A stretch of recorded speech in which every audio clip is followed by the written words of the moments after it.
예, 안녕하세요. 또, 이 에로스와 아가페 문제에 우리 계속해서 강의를 시작합니다. 벌써 11번째 강의가 되나요? 우리 지난번에 한 강의 연속인데, 하나님께서 불순종한 아담에게 너 어디 있느냐? 라고 말씀하셨을 때, 그때 너란 불순종한 아담 자신을 의미하는 것이 아니라 사실은 창조시에 불어넣어 주셨던 하나님 자신, 즉 나라고 불리는데 그 나를 하나님의 입장에서는 그게 너가 되죠. 이걸 하나님께서 찾으셨다라고 말을 해야 한다고 그랬죠. 근데 그 아담이 잃어버렸던 혹은 아담이 변질시켜버렸던 이 나라는 존재, 나 있음, 이거는 절대로 하나님과의 관계에서는 반드시 있어야 되는 겁니다. 인간과 하나님과의 관계에서 공유점이 하나 있다고 그랬죠. 그것은 본질이나 속성면에서 공통점이 있다는 것이 아니라 고대는 그렇게 믿었습니다. 근대까지도 그렇게 믿은 철학자들이 있습니다. 우리 인간의 생각하는 능력을 가리켜서 하나님과 유사한 면이다라고 오해를 했는데 그게 전혀 아니라 하나님과 우리 인간 사이의 공유점 혹은 교제할 수 있는 지점은 바로 로고스라는 점에 있어서는 일치합니다. 근데 그 로고스가 뭐냐? 지난번에 강의했듯이 신생아의 복몸이라는 형태로 주어졌고 이게 파보니까 나 있다, 즉 나라는 존재, 나 있음 혹은 나라는 존재라고 말했죠.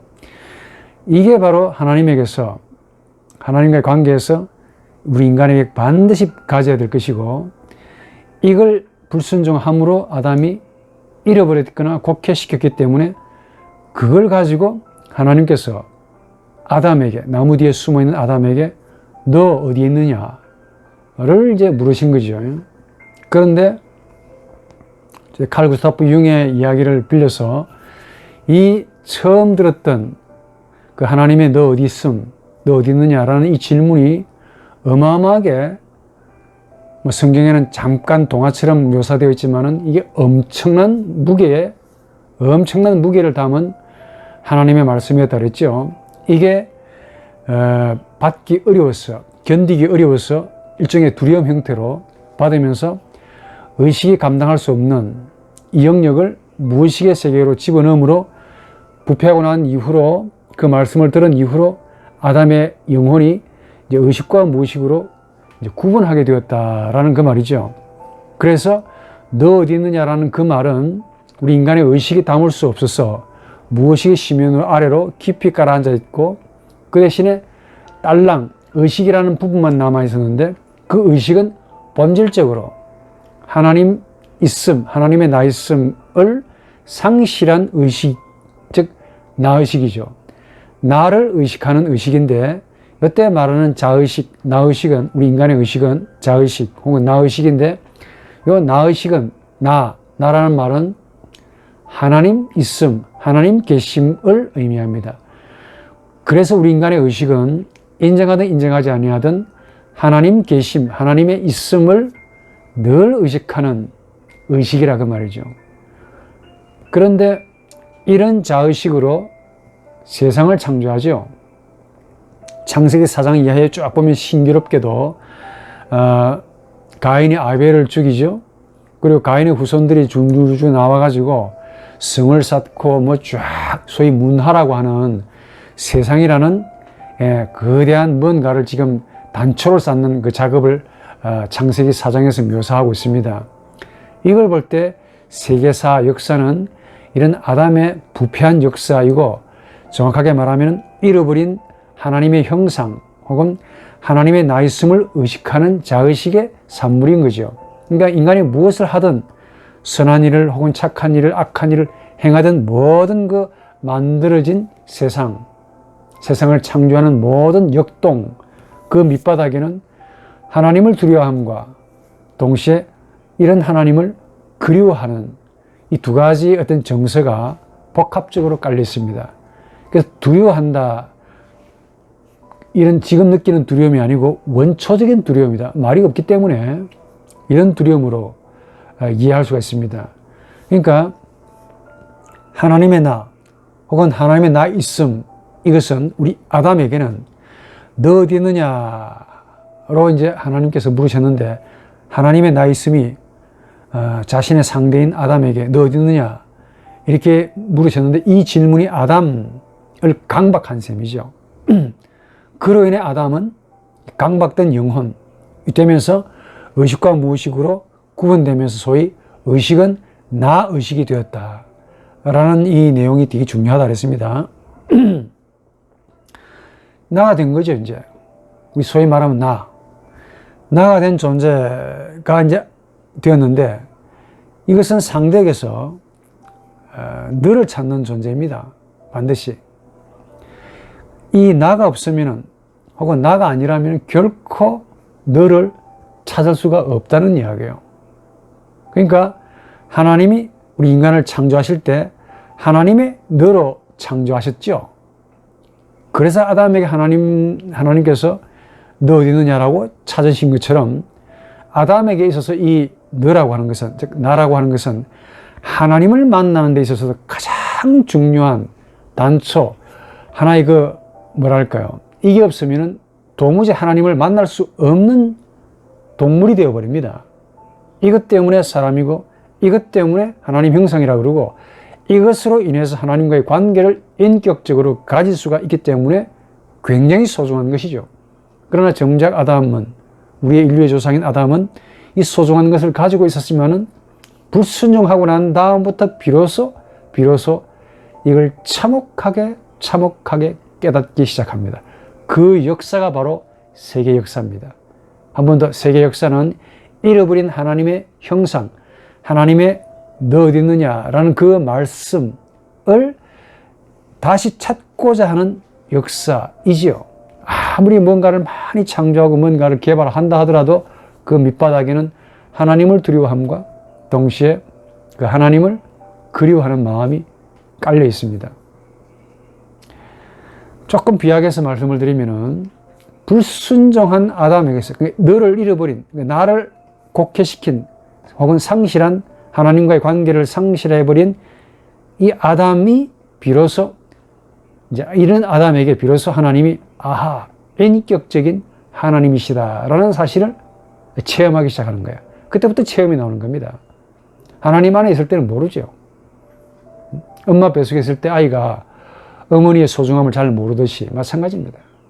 하나님 안에, 즉 불순종하기 이전에는 하나님 안에 있으면서, 하나님과 함께 있으면서 하나님과 동급으로 세상을 지배하고 다스리고 있었지만은, 정작 하나님이 나에게 인격적인, 영적인 분이라는 사실을 잘 몰랐을 겁니다. 그러나 부패하고 나서 우리 인간의, 즉 아담의 나가 하나님 나에 일치하지 못하는 나가 됨으로 인해서, 소위 자의식이 됨으로 인해서 비로소 이런 죄인 혹은 자의식을 향한 하나님의 나 있음, 그 말씀이, 하나님의 로고스가 얼마나 인격적으로 다가오시는가를 이제는 시간마다 분초마다 체험하고 삽니다. 이것이 없으면은 살아갈 수 없다라는 사실을 깨닫는 거죠. 즉 죽음 앞에서 삶의 소중함을 느끼는 것과 같다는 그 말입니다. 우선 단적으로 말합시다. 하나님이 자신의 피조물인 사람에게 유독 인격적이다라고 이제 말씀을 현대신학자들이나 철학자들이 말을 많이 하는데, 이런 인격적인 관계는 사실은 아담의 불순종 이후부터 시작됩니다. 불순종하기 이전에는 하나님이 인격적인 분인지 잘 몰라요. 어떻게 잃어버리고 난 다음에 소중함을 아는 것처럼, 불순종하고 난 다음부터 하나님이 비로소 우리 인간에게 인격적으로 다가오십니다. 하나님이 원래 인격이라서 그렇다기보다는, 그런 점도 없지 않아 있지만은, 인간이 부패했기 때문에, 인격을 상실해버렸기 때문에 비로소 하나님이 이제 인격적인 분으로 우리가 느끼고 체험한다는 겁니다. 그러나 하나님은 본연적으로, 본질적으로 나 있음, 그래서 이런 나를 가지고, 이런 로고스를 가지고 자신의 피조물을 아담을 너로 대하면서 너라는 인격으로 대해왔고, 동시에 이미 인격적인 관계로 아담과 함께 하셨다는 사실을 부패하고 난 다음에 이제 알게 되는 거야. 아, 하나님 안에 있었던 내가 그동안에 하나님과 영적인 인격적인 관계로 지금까지 살아왔구나. 인격의 힘으로 살아왔구나 하는 사실을 부패하고 난 다음에 아담이 비로소 절감하게 됩니다. 예, 절감하는 거예요. 그러나 이런 인격적인 관계는 점점 시간이 흘러서 이제 메마르게 되는 것이죠. 하나님은 여전히 우리 죄인에게, 피조물에게 인격으로서 다가오시지만은 우리 인간이 하나님을 곡해하고 변형을 시키면서 이런 삐딱해져 버린 자아가 되면서부터 이제 하나님과의 관계를 멀어지게 만들고 혹은 대항하게 만들고 반역하는 존재가 되었다. 또 되어가고 있고 마지막까지 하나님을 우리 현대 철학자들이 말한 바대로 신이 없는, 심지어 신이 죽은 그런 영혼이 되어서 피폐하게 황폐하게 살아가고 있는 가운데 있다는 거 말이죠. 우선 그래서 이런 점에서 하나님은 나 있음, 나로 실제하신 생명이시고 아담은 그의 피조물로서 나를 가진 자, 나를 가지는 존재다. 하나님은 로고스이시고 우리 인간은 로고스를 가지는 자라고 다시 한번 확인하게 됩니다. 그만큼 이 나 혹은 너, 그러니까 나라는 존재는 나의 입장에서 상대를 바라볼 때 나가 되죠. 그러나 너라는 것은 나의 입장에서 상대를 너로 의식하는 것이죠. 깨닫는 겁니다. 만나는 겁니다. 그래서 이 너가 없다면, 즉 바꿔 말해서 나가 없다면 하나님과 영적인 혹은 인격적인 관계를 가질 수가 없습니다. 이게 중요한 거예요. 이게 다른 피조물에게서는 전혀 없는 우리 인간의 독특한, 우리 인간에게서만 찾을 수 있는 독특한 어떤 무엇입니다. 선물이죠. 이런 하나님의 상대 혹은 하나님의 너로 지음을 받은 아담이 이걸 변질 혹은 상실하고 난 다음에 비로소 하나님의 너, 즉 하나님의 있음을 의식하는, 두려움으로 혹은 그리움으로 의식하는 존재, 즉 의식이 되었다는 그 말입니다. 그래서 이 너를, 즉 하나님의 생명을 상실한 나는 여러 가지 의식적인 혹은 정서적인 혹은 뭐 이성적인 혹은 뭐 의지적인 이런, 그리고 오감을 사용해서 많은 다양한 반응을 일으킵니다.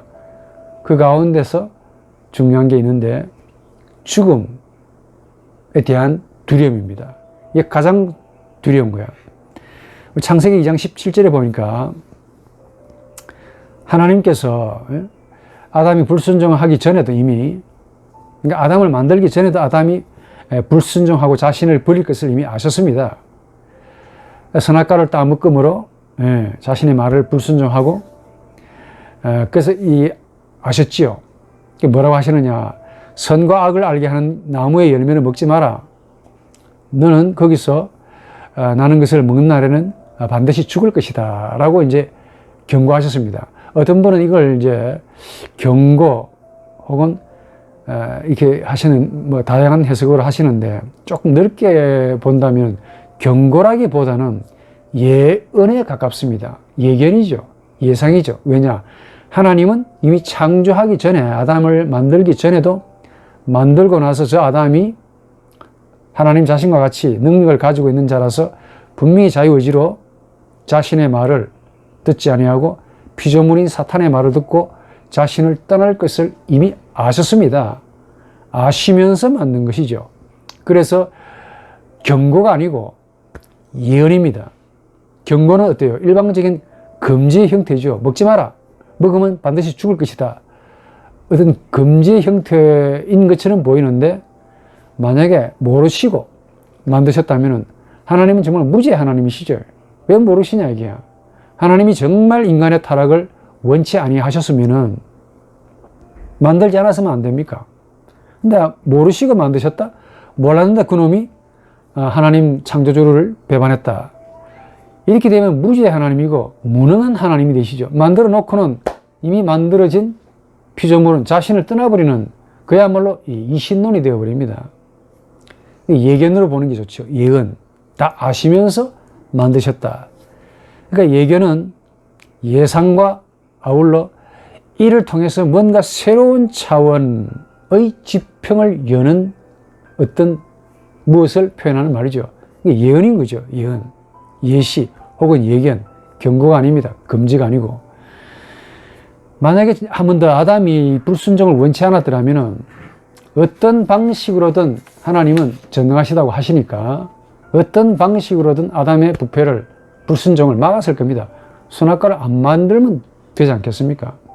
그런데 하나님이 하신 행위는 그 딱 동산 가운데 생명나무, 그 다음에 선악을 아는 나무를 동시에 딱 두셨습니다. 창세기 2장 9절에.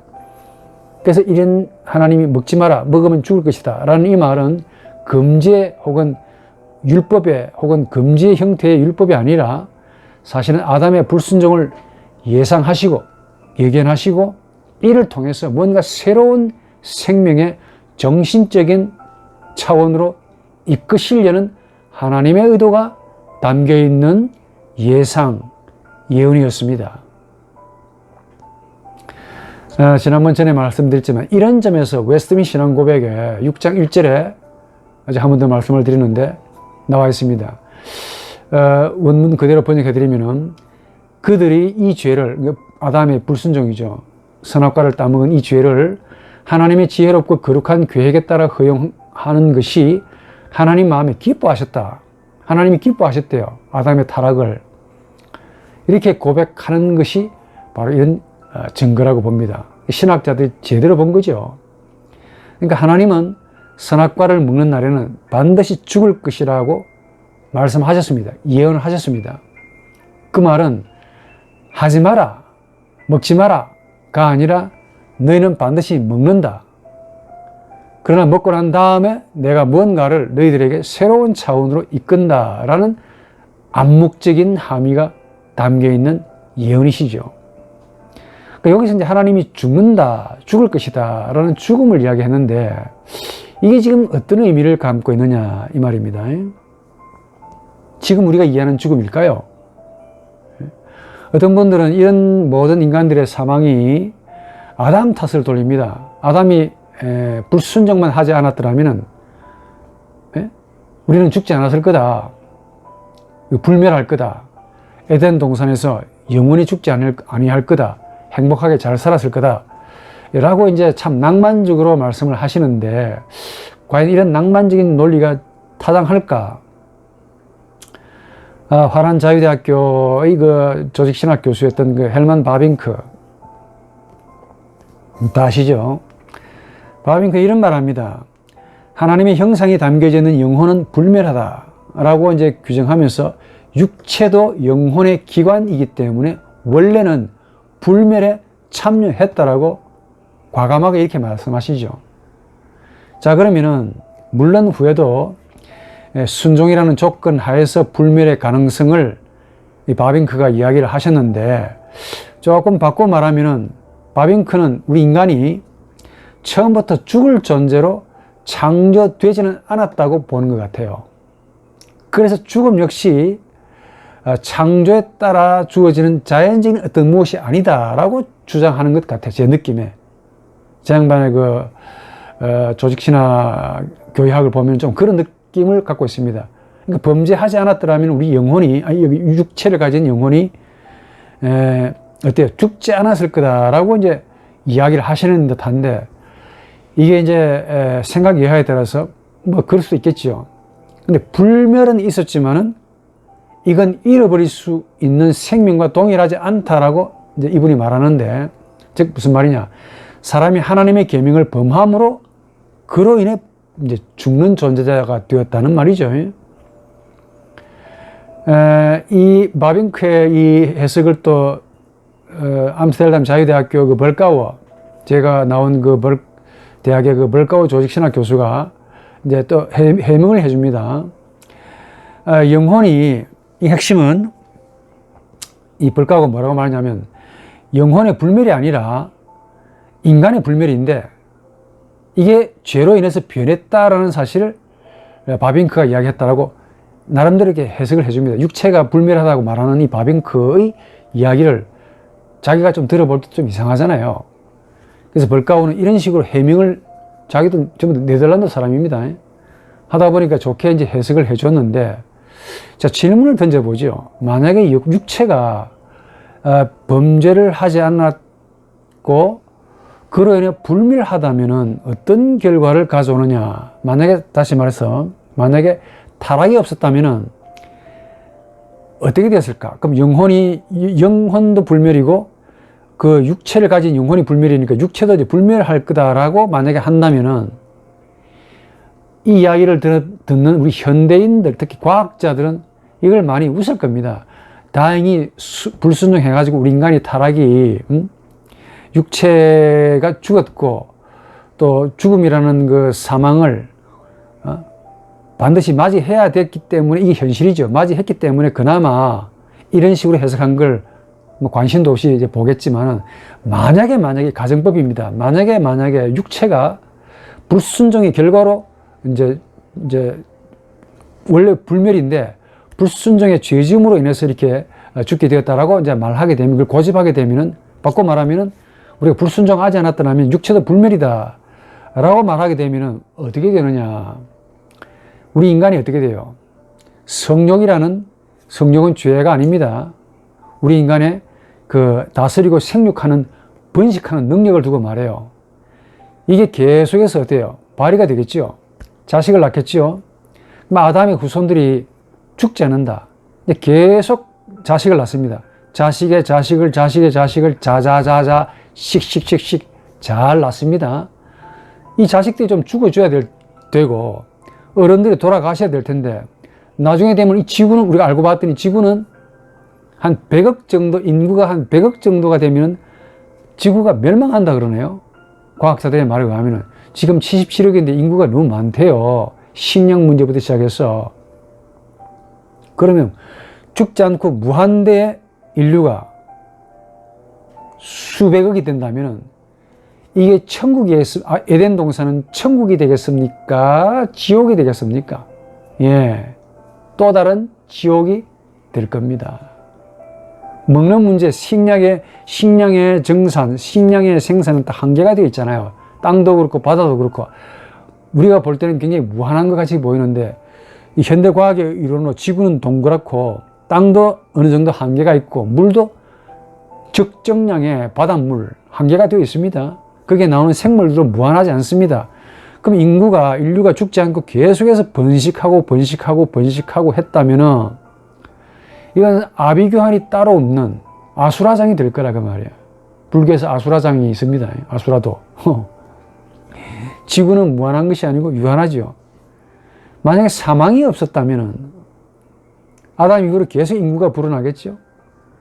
그 인구의 정식으로 인해서 파라다이스는 말 그대로 또 다른 지옥이 될 겁니다.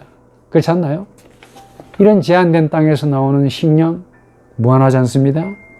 유한하기 때문에 식량 때문에 서로 수천 년 이상 혹은 수만 년 이상, 수천 년이라고 합시다. 이렇게 번식된 인류는 이 제한된 빵을 가지고 서로 죽고 죽이는 무서운 공포의 지옥이 될 거라 그 말이죠.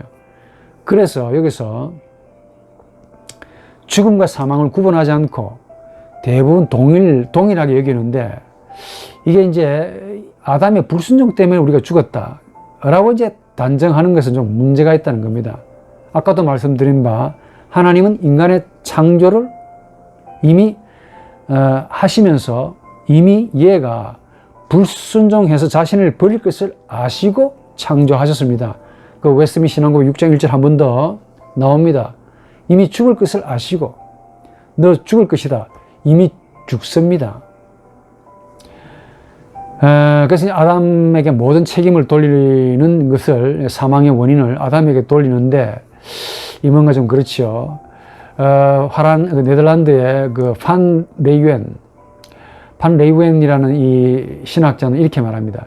죽음이 죄의 결과라는 어떤 전통적인 입장에는 이분이 반대합니다. 그러면서 이렇게 말해요. 인간이 하나님의 뜻대로 창조된 이상 죽음은 부자연스러운 어떤 것이 아니며 하나님의 창조를 방해하는 브레이크도 아니다 라고 말하면서 더 나아가서 인간이 불멸하지 못한 것은 죄의 결과가 아닙니다.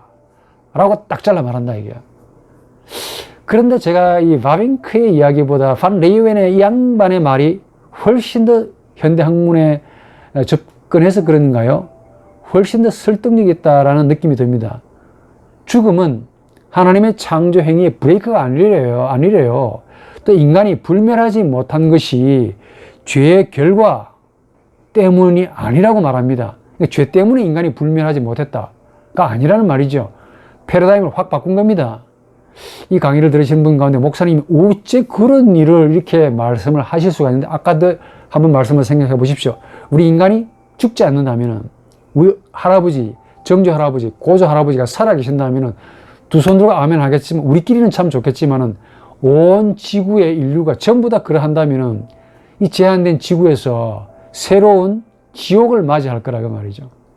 에덴 동산은 낙원이 아닙니다. 말 그대로 지옥 동산이 될 거라. 그래서 이 죽음과 죄 문제 관계하지 않는 것은 아닌데, 사망을 너무 죄의 결과로만 이렇게 밀어붙이는 것, 아담에게만 원인을 제공한 자로 그렇게 말하는 것은 조금 어폐가 있다라는 느낌이 듭니다. 또 하나는 이 죽음에 대한 문제, 다른 이해가 또 있습니다.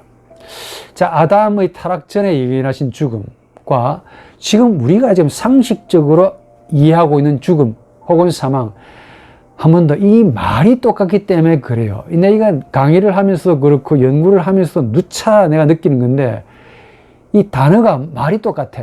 예? 하나님께서 너 죽을 것이다, 선악과를 따먹는 날에는, 그 죽음과 지금 우리가 이해하는 죽음과 말이 똑같아요. 말이 하나밖에 없어.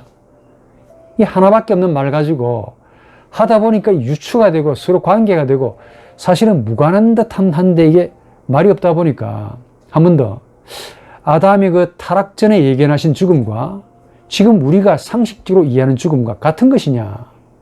즉, 아담이 선악과를 따먹고도 몇백 년 살았는 줄 아십니까? 800년, 아이고 실수, 800년 이상을 살았다는 거 아닙니까? 어떻게 생각하세요? 우리는 금방 그 말씀만 들으면 아담이 선악과를 따먹으면 곧바로 죽을 거라고 생각을 딱 하시죠. 그런데 웬걸 창세기 4장 5절에 보니까 아담이 태연하게 선악과를 따먹고도 자그마치 800년 이상을 살았고, 아담은 930년에 살다가 죽었다고 기록되어 있어요. 그러니까 한 800년 이상을 살았던 겁니다. 자, 하나님께서 아담에게 너 죽을 것이다 라고 말씀을 하셨는데, 그 죽음은 지금 통상 우리가 이해하는 육체와 영혼과의 분리, 이걸 플라톤이 이야기한 겁니다.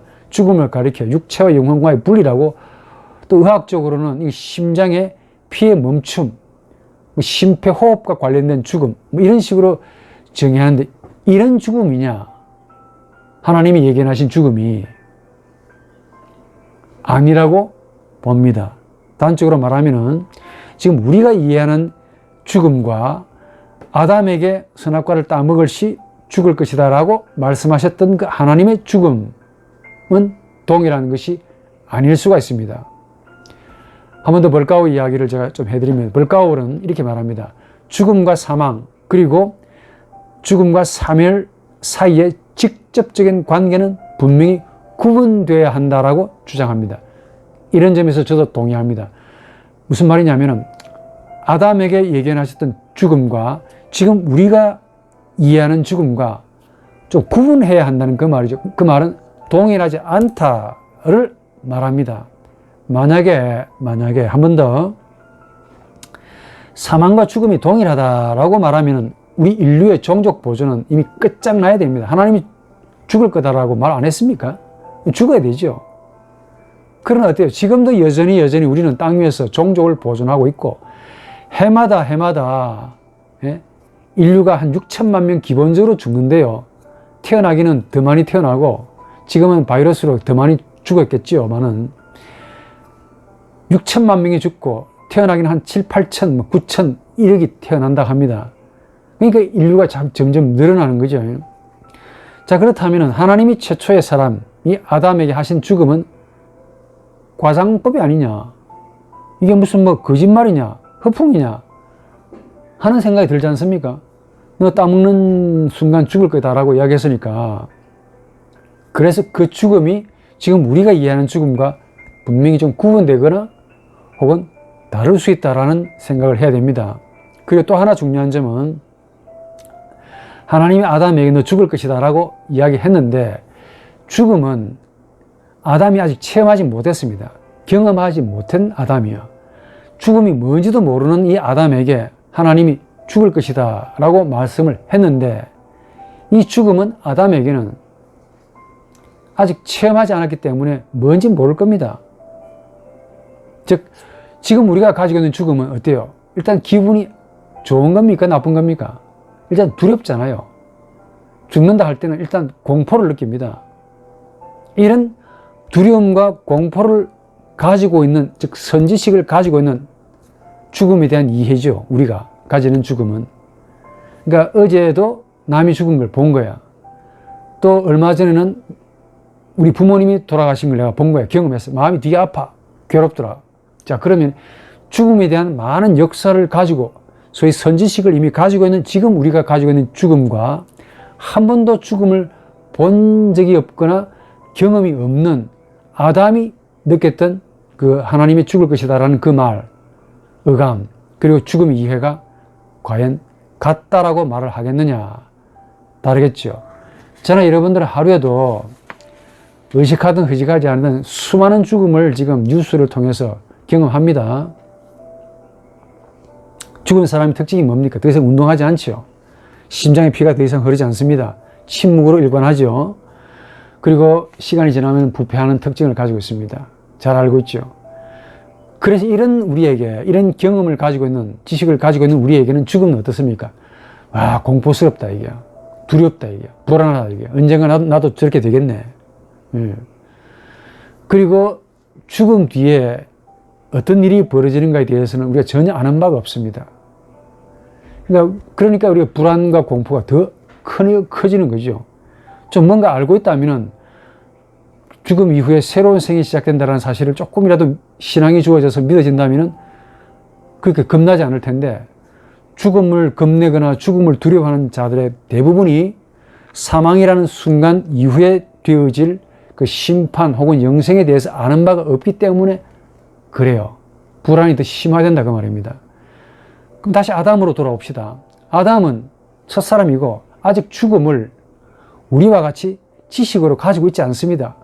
감정이 달라요. 우리는 죽음에 대한 두려움과 공포를 가지고 있지만은 아담은 한 번도 남이 죽어본 것을 본 적이 없거든. 본인이 아파해 본 적이 없잖아요. 그러니까 굳이 아담의 죽음에 대한 의식이 뭐냐 설명할 수 없습니다. 하나님이 아담에게 말씀하신 예언하신 그 죽음은 이렇게 해석되어야 되는 게 맞다고 봐요. 우리가 죽는 죽음의 근원이고 원천이고 뿌리다.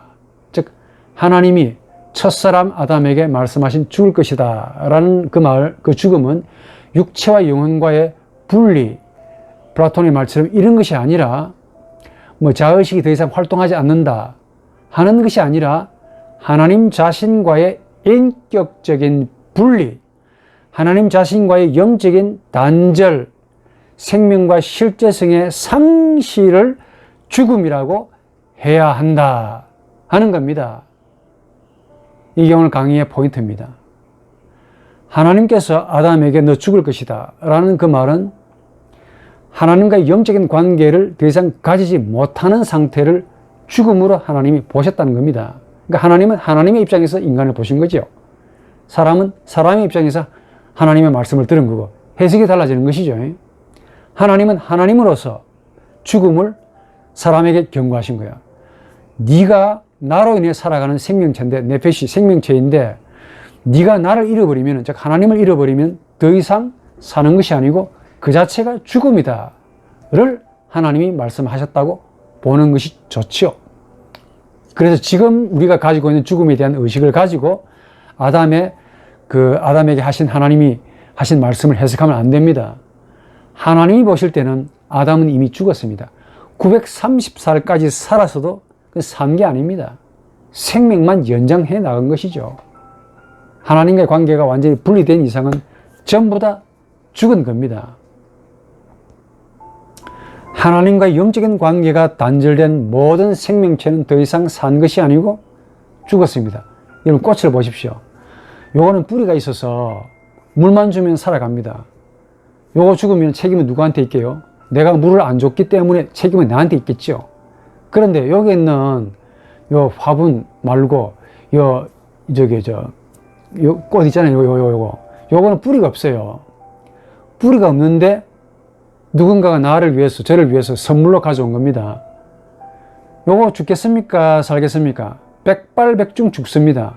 그럼 요 죽음의 책임은 누구한테 있습니까? 저한테 있습니까? 아니면 그 자체에 있겠습니까?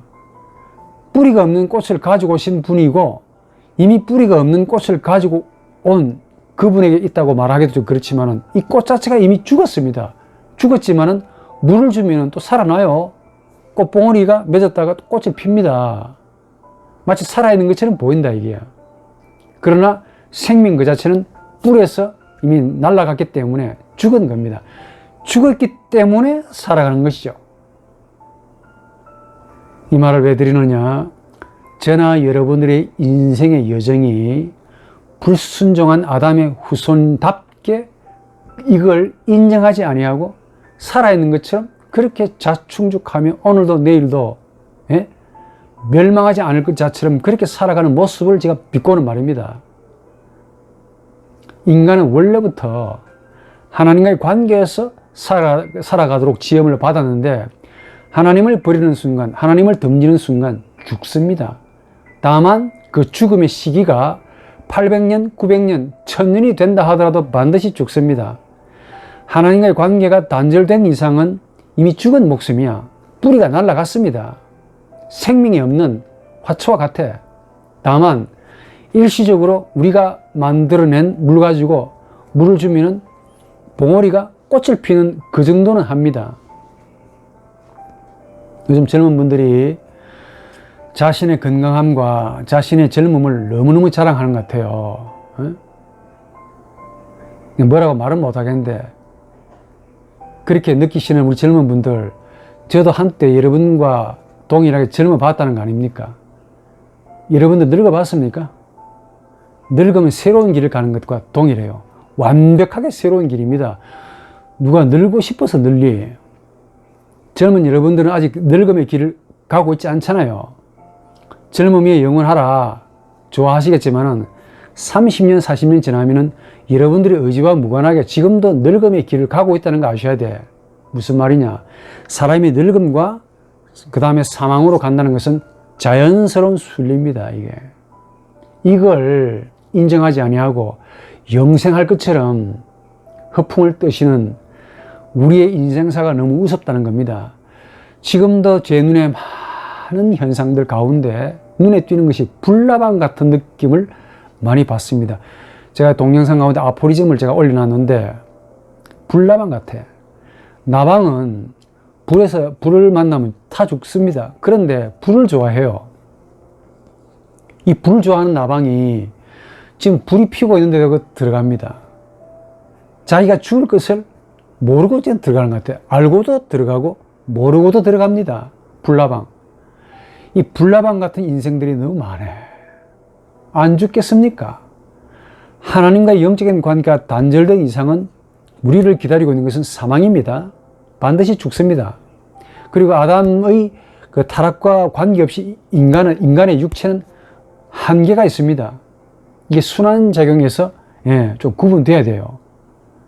사람이 죽지 않는다면 지구는 멸망해 버립니다. 새로운 지옥이 되는 거야. 그런데 어떻게 배우고 어떻게 가르쳤는지 죽음을 삶의 원수라고 가르치고 죽고 난 다음에 모든 것이 끝난다라고 믿거나 사후의 세계는 없다라고 자신만만하게 주먹 세우고 이 주먹을 믿으라고 그렇게 건방을 혹은 교만을 뜨시고 사시는데 사망 이후에는 새로운 길이 열린다는 사실을 조금이라도 아시기 바랍니다. 예수 가라사대 사망으로 끝나는 것이 아니고 영생과 영벌이 있다고 분명히 명시했습니다.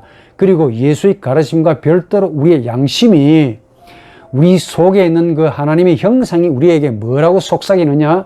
죽음으로 끝나는 것이 아니고 새로운 출발이 시작된다 라는 사실을 우리 의식을 향해서 부단히 또 이런 많은 현상들을 통해서 봐라, 사망으로 끝나지 않지 않냐 라고 계속 메시지를 보내고 있습니다.